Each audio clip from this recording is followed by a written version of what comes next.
کتابوں میں لکھا ہے کہ ایک بزرگ تھے، وہ ہر چند دن بعد 1,00,000 مرتبہ نبی علیہ السلام پر درود شریف کا تحفہ بھیجا کرتے تھے۔ ہر چند دن بعد 1,00,000 مرتبہ درود شریف مکمل پڑھتے تھے۔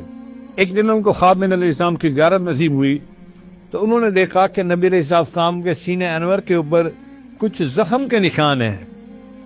تو خواب میں انہوں نے پوچھا، اے اللہ کے حبیب صلی اللہ علیہ وسلم، آپ کے سینے پہ یہ زخموں کے نشان کیسے ہیں؟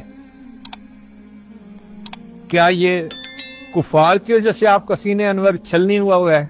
تو نبی علیہ السلام نے فرمایا نہیں، بلکہ جو میرے کلمہ پڑھنے والے ہیں جب وہ میری سنت کے خلاف کرتے ہیں تو میرے سینے کے اوپر زخم کا نشان لگ جاتا ہے۔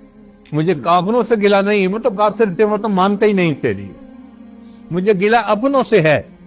کلمہ پڑھتے ہیں، میری غلامی کے دعوے کرتے ہیں، لیکن جب عمل کا وقت آتا ہے تو سنت کو بھول جاتے ہیں۔